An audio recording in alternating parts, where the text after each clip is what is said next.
Our project today will be 1-point perspective names. We're going to start out with a blank piece of paper, and we're going to create a horizon line at the top of our paper somewhere, probably like an inch from the top or 1.5 inches. Using your ruler and your number H, lightest pencil, I want you to draw a horizon line. And I want you to create your vanishing point right in the middle. This will be easiest. At the bottom, you're going to create another line across, probably just 1 inch from the bottom. And you are going to create some boxes. Each box represents a letter of your name. So if you have 5 letters in your name, you're going to create 5 boxes across. Now, that means the boxes have to be a little smaller to fit your name. So if you have a long name, you can shorten it, or you can maybe use your nickname if it has less letters. I drew some vertical lines to create 5 boxes for my middle name, Marie. Inside those boxes, I am writing out the letters. As I write out the letters, I can build them into thicker box-like letters. You can just create them like box-like letters right away, or you can first create them just with lines and then build around them like I am. Now you can use your ruler. You will see in this example that I'm doing it freehand and I'm erasing anything that doesn't look right. Now I'm going to use my ruler and make sure that things are correct in terms of width and they're pretty straight and not too wonky. You can do this as well. The main reason why we are creating these letters in boxes is we want to make sure we have enough space between each letter. This way the design of the 3D lettering will look a lot better.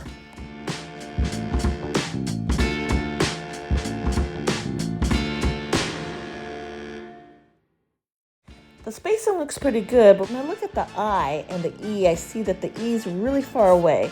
So I'm going to bring it up a little closer by making it a little thick. I want that space to be a good space, not too close and not too far away. I want them to be like that. I want the letters to all be spaced the same, except I messed up with the M. It's a little close to the A, but that's okay. We can still work with that.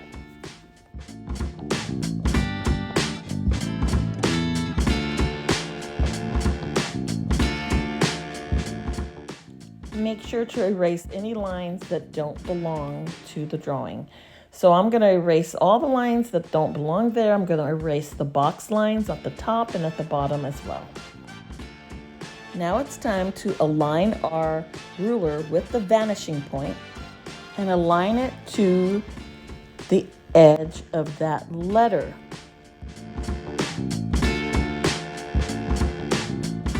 The easiest way to do this is with your ruler, hold it to the vanishing point, and with the other hand, slide it to hit the letter and use your ruler and the pencil to go back to the vanishing point. Now do this with every point of the letter if it makes sense. Don't go over the letter. Right here, it doesn't make sense. I can't do it. So now on to the next letter.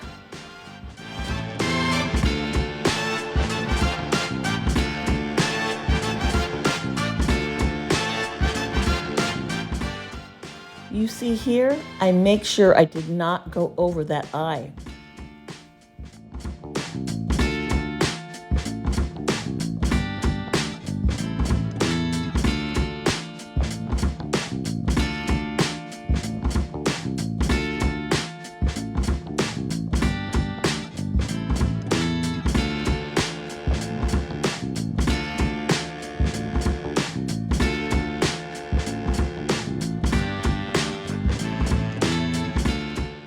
Now let's see if I can do it at this point at the bottom of the A.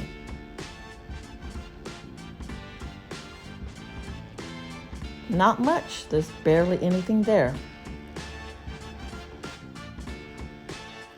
You see how close the M and the A are together? There's not much space there, but it's working out.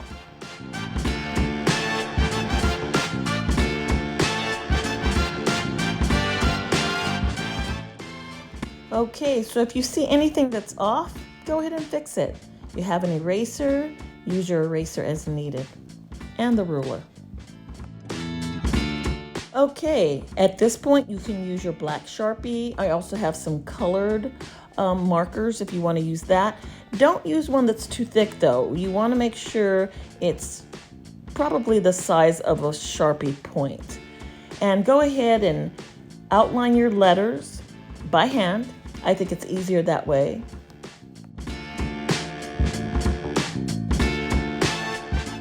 I use my black fine liner to go over each line just so I could see it better, but I am going to go over it again with the black Sharpie when I'm done coloring. If you use the black fine liner, then you can erase all the pencil lines from your art piece right now and just get that out of the way.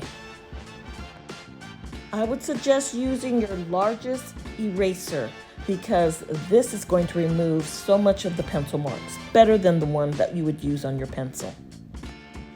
Now it's time to create some designs on your letters. I'm going to use the pointillism that we learned and also just create different types of shading and texture and patterns.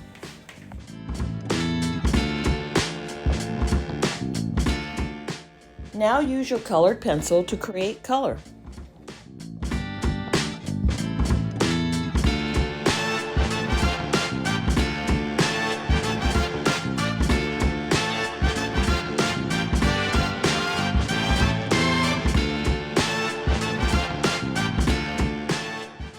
Now it's time to use your Sharpie and your ruler and go back over the first lines that you just created with the Sharpie, outlining each letter, obviously just the 3D portion of the letter.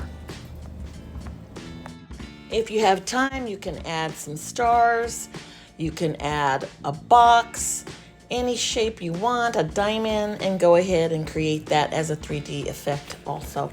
But again, it has to hit that vanishing point.